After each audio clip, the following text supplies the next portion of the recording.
ሰላም ጤና ይስጥልን ወደ ጄኤምኤም ቴሌቪዥን ተመልካቾቻችን ከጄኤምኤም ቴሌቪዥን የጄኤምኤም መረጃዎቻችን እናንተም ደስ በሳል ላይ እንገኛለን። ከመንፈሳዊ ከሀገራዊ እንዲሁም ከውጭ ክንውኖች ወደ እናንተ የምናደርስ ይሆናል። በቅድሚያ ማርስ ዜናዎች። በኢትዮጵያ ወንጌላዊት ቤተክርስቲያን መካነ ኢየሱስ ለልጆችና ወጣቶች አገልግሎት የሚረዱ የመጽሐፍት ድጋፍ ተደረገ። በከፋ ዴቻ የክርስቶስ ኢየሱስ ደቀ መዛሙርት ለሆኑ መጽሐፍ ቅዱስን በመማር ለመድረክ አገልግሎት የበቁ በሰርተፍኬት ተመረቁ። ከውጭ ኢራን፣ ሊባኖስ፣ ኢራቅና የመን ጋዛን ለመደገፍ የጋራ የባህል ኃይል ልምምድ ጀመሩ። በዩናይትድ ኪንግደም ክርስቲያን ሆነው ካደጉት መካከል ከግማሽ በላይ የሚሆኑት እምነታቸውን አጥተዋል ሲል ጥናት አስታወቀ። መረጃዎቹን የሱስና ያስ ወደ እናንተ ያደረስኩኝ አብራችሁ ቆይታ አድርጋለሁኝ። አብራችሁኑ በኢትዮጵያ ወንጌላዊት ቤተክርስቲያን መካነ ኢየሱስ ለልጆችና ወጣቶች አገልግሎት የሚረዱ የመጽሐፍት ድጋፍ ተደርጓል። የወጣቶች አገልግሎት መጽሐፍቶቹን የቤተክርስቲያኒቱ ኦነስሞስ ነሲብ ሴሚናሪየም እና በገንቢ ጆርጎ ሲኖዶስ ገንቢ ከተማ ለሚገኘው ለገንቢ ሁለንተናዊ ሴሚናሪ ድጋፍ አድርጓል። ለልጆችና ወጣቶች አገልግሎት የሚረዱ የመጽሐፍት ድጋፍ ከራፊኪ ፋውንዴሽን ለኢትዮጵያ ወንጌላዊት ቤተክርስቲያን መካነ ኢየሱስ የልጆችና ወጣቶች አገልግሎት ተደርጓል። መጽሐፍቶቹን የልጆችና ወጣቶች አገልግሎት መምሪያ ዳይሬክተር ወንድማገኝ ኡዴሳ ፋውንዴሽኑ ከሚገኝበት ሞጆ ከተማ በመገኘት ከራፊኪ ፋውንዴሽን ዓለም አቀፍ ዳይሬክተር ካሬን ኤሊየት እና ሌሎች የተቋሙ አህጉር አቀፍና ሀገር አቀፍ አመራር ተረክበዋል። መጽሐፍቶቹ ልጆችና ወጣቶችን በእግዚአብሔር ቃል ቀርጾ ለማሳደግ የሚረዱ ለመጽሐፍ ቅዱስ ጥናት የሚረዱና በልጆችና ወጣቶች አገልግሎት መምሪያ ተቀርጾ እየተሰራ ባለው ሁለንተናዊ የልጆችና ወጣቶች አገልግሎት ፓኬጅ ሁለንተናዊ ቤተ መጽሐፍትን በየማህበረ ምእመናኑን ማደራጀት ለሚለው የትኩረት አቅጣጫ ጠቃሚ መሆናቸውን የመምሪያው ዳይሬክተር ወንድማገኝ ኡዴሳ ገልጸው ለአገልግሎቱ ለተደረገው ድጋፍ ራፊኪ ፋውንዴሽንን አመስግነዋል። በከፋ ዴቻ የክርስቶስ ኢየሱስ ደቀ መዛሙርት የሆኑት መጽሐፍ ቅዱስን በመማር ለመድረክ አገልግሎት የበቁ በሰርተፍኬት ተመርቀዋል። በኢትዮጵያ ቃለ ሕይወት በምዕራብ ደቡብ ቀጠና ቦንጋ ዙሪያ ቃለ ሕይወት ቤተክርስቲያን ህብረት በቦባ ገጫ ቃለ ሕይወት ቤተክርስቲያን ላለፉት 7 ወራት የደቀ መዛሙርት ትምህርት ሲከታተሉ የነበሩ አባላት ለመድረክ አገልግሎት የመብቃት ሰርተፍኬት ተቀብለዋል። የደቀ መዛሙርትነት ምረቃ ስነ ስርዓት በማስፈጸም ከቦንጋ ዙሪያ ቃለ ሕይወት ቤተክርስቲያንና አብያተ ክርስቲያናት ህብረት የህብረቱ መንፈሳዊ ዘርፍ ወንጌላዊ መለሰ መሮ እንዲሁም ጥሪ የተደረገላቸው የአብያተ ክርስቲያናት አገልጋዮች ተገኝተዋል። ወንጌልን መስበክና ደቀ መዛሙርት ማድረግ የተሰጠን የተልእኮአችን ዋነኛው ቀዳሚ አደራነት ያለው አገልግሎት ነውና በያለንበት ቦታ ሁሉ ወንጌልን ላልዳኑት እየሰበክን የዳኑትን የክርስቶስ ደቀ መዛሙርት በማድረግ ወንጌልን ከቀድሞም ይልቅ መስራት አለብን ሲሉ ጥሪያቸውን አስተላልፈዋል። መረጃውን ያደረሰን ሚሽነሪ አክሊሉ ከከፋ ዞን ነው። ባለፉት 8 ወራት በአዲስ አበባና ዙሪያው በእብድ ውሻ በሽታ የ18 ሰዎች ህይወት አልፏል ተባለ። ራቢስ በተሰኘ ቫይረስ አማካኝነት በሚከሰተው የእብድ ውሻ በሽታ የተነሳ ባለፉት 8 ወራት በአዲስ አበባና ዙሪያው የ18 ሰዎች ህይወት ማለፉን የኢትዮጵያ ህብረተሰብ ጤና ኢንስቲትዩት አስታውቋል። በኢንስቲትዩቱ የእንስሳት ነክ በሽታዎች ምርመራ ዲቪዥን ክፍል ተመራማሪ አቶ መስፍን አክሊሉ እንደተናገሩት እንደ አዲስ አበባ ባሉ ከተሞች የውሾች ቁጥር በከፍተኛ ሁኔታ እየጨመረ ይገኛል።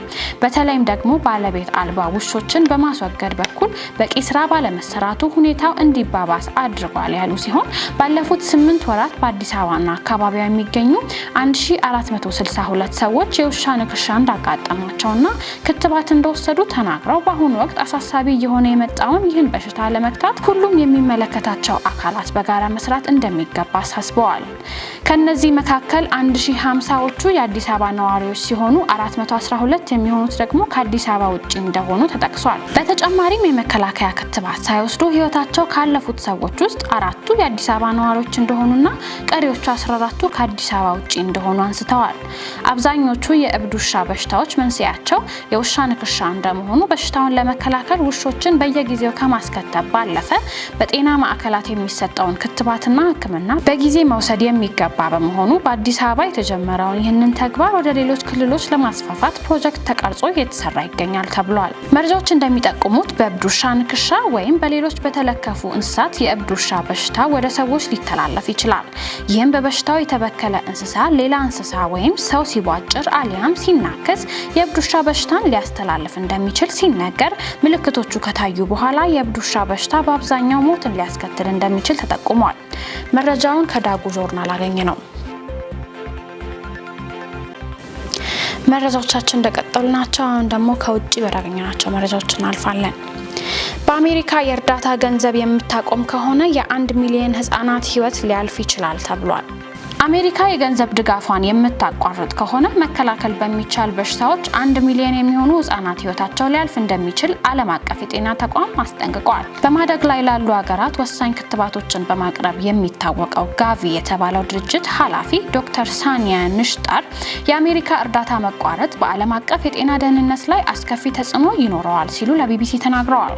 ኃላፊው ይህን ያሉት የድርጅቱ ሶስተኛ ለጋሽ ሀገር የሆነችው አሜሪካ ድጋፏን ለማቋረጥ መወሰኗን ኒውዮርክ ፖስት መዘገቡን ተከትሎ ነው። ጋቪ እስካሁን የእርዳታ መቋረጥ ማሳወቂያ ከአሜሪካ ያልደረሰው ሲሆን ለ2025 እንቅስቃሴው የሚሆን $300 ሚሊዮን ገንዘብ እንዲሁም የረጅም ጊዜ እርዳታ ለማግኘት ከዋይት ሃውስና ከኮንግረስ ጋር እየተነጋገረ እንደሆነ ተናግረዋል። አሜሪካ ለጋቪ እንደ አውሮፓውያን አቆጣጠር ከ2026 እስከ 2030 ድረስ ለድርጅቱ 15% ድርሻ ያለው $1.6 ቢሊዮን ለመስጠት ቃል ገብታ ነበር። ኢራን፣ ሊባኖስ፣ ኢራቅና የመን ጋዛን ለመደገፍ የጋራ የባህር ኃይል ልምምድ ጀመሩ። ኢራን፣ ሊባኖስ፣ ኢራቅና የመን በጋዛ ሰርጥ የሚገኙ ፍልስጤማውያንን በመደገፍ የእስራኤሉን አገዛዝ የወንጀል ጦርነት ለመክታት የጋራ የባህር ኃይል ልምምድ መጀመራቸው ተሰምቷል። የጋራ የጦር ልምምዱ የጀመረው ትላንት ሐሙስ ሲሆን ከዓለም አቀፍ የቁርስ ቀን ቀደም ብሎ በፋርስ ባህረ ሰላጤ በማክራን የባህር ዳርቻና በኢራን ሰሜንና ደቡባዊ ግዛት በሚገኘው የካስፒያን ባህር ነው። የኢራን የባህር ኃይል አዛዥ ሪር አድሚራል አሊሬዛ ታንክሲሪ በልምምዱ ላይ 3000 ከባድ እና ቀላል የጦር መርከቦች የተሳተፉ ነው ብለዋል። ልምምዱ በዋናነት የሀገሪቱ ግንባር የባህር ላይ አቅም ለማሳየት ብሎም ለእስራኤል መንግስት መልእክት ለማስተላለፍ ያለመ መሆኑን አክለዋል። ታንክሲሪ እንዳሉት የባህር ኃይል ኃይሎች የኢራን አብዮት መሪ አያቶላ ሰይድ አሊ ካሜኔይ መመሪያዎችን በመከተል ባህሩን ለጽዮናውያን ወደ ሲኦል ይለወጣል እንዲሁም እስራኤልን ከዓለም ፊት ያስወግዳል ሲሉ ዝተዋል። በመጨረሻም በዩናይትድ ኪንግደም ክርስቲያን ሆነው ካደጉት መካከል ከግማሽ በላይ የሚሆኑት እምነታቸውን አጥተዋል ሲል ጥናት አስታውቋል። ዳንኤል አንተነህ ዝርዝር አለው። በእንግሊዝ ሀገር ውስጥ በክርስቲያን ቤተሰብ ውስጥ ያደጉ 60% የሚጠጉ ሰዎች እምነቱን እንደማይከተሉ ይናገራሉ። የፒው የምርምር ማዕከል በልጅነታቸው ወደ ቤተክርስቲያን ከሚሄዱት ሰዎች 58% ያሉ በአሁኑ ጊዜ አምላክ የለሽ ወይም የአንታጎኒስቲክ እምነት ተከታዮች ወይም ወደ ሌላ ሃይማኖት የተለወጡ መሆናቸውንም ገልጸዋል። በጥናቱም በዩኬ ያለው የቤተክርስቲያን ተሳትፎ በትንሹ ጨምሯል፣ ግን አሁን ካለፉት ትውልዶች በጣም ያነሰ ነው የተባለም ሲሆን እንደ አውሮፓውያን አቆጣጠር በ2023 የእንግሊዝ ቤተክርስቲያን በአማካኝ ወደ 693,000 የሚጠጉ ታዊ ምዕመናን ቁጥር የተዘገበ ቢሆንም ባለፈው ዓመት ጋር ሲነጻጸርም በ4.5% ብልጫ እንዳለውም ተገልጿል። ዘ ቴሌግራፍ እንደዘገበው በ1960ዎቹ በየሳምንቱ 1.6 ሚሊዮን ሰዎች ወደ ቤተክርስቲያን ይሄዱ እንደነበረ በመግለጽ በዚህም ኔዘርላንድ፣ ስዊድን፣ አውስትራሊያ፣ ፈረንሳይና ስፔንን ጨምሮ በብዙዎች ላይ ተመሳሳይ አዝማሚያዎች እንዳሉም አረጋግጧል። በጥናቱ ከተጠኑት ሀገሮች መካከልም በደቡብ ኮሪያ ክርስቲያን ተብለው ካደጉት ኮሪያውያን መካከል 51% ወይም ግማሽ ያሉ ብቻ ክርስቲያን መሆናቸውንም የፒው የምርምር ማዕከል ጥናት አስታውቋል። ዘገባው የክርስቲያን ፕሪሚየር ነው። ለዕለቱ ያዝናቸውን የጂኤምኤ መረጃዎቻችንን ከመጠቃለላችን በፊት አርዕስተ ዜናዎቹን እናስተሳችሁ። በኢትዮጵያ ወንጌላዊት ቤተክርስቲያን መካነ ኢየሱስ ለልጆችና ወጣቶች አገልግሎት የሚረዱ የመጽሐፍት ድጋፍ ተደረገ። በከፋ ዴቻ የክርስቶስ ኢየሱስ ደቀ መዛሙርት ለሆኑ መጽሐፍ ቅዱስን በመማር ለመድረክ አገልግሎት የበቁ በሰርተፍኬት ተመረቁ። ከውጭ ኢራን፣ ሊባኖስ፣ ኢራቅና የመን ጋዛን ለመደገፍ የጋራ የባህር ኃይል ልምምድ ጀመሩ።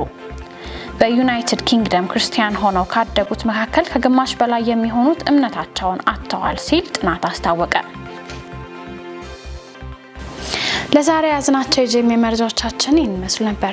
እኔ ሱስና እያሱ መረጃዎቹን ወደ እናንተ እያደረስኩኝ አብራችሁ ቆይታ አደረግኩኝ። መረጃዎቹን ያዘጋጁላችሁ ደግሞ ነጻነት አቁማና ዳንኤል አንተነህ ነበሩ። የቀሪ የጂኤምኤ ቴሌቪዥን ፕሮግራሞቻችን ጋር መልካም ቆይታ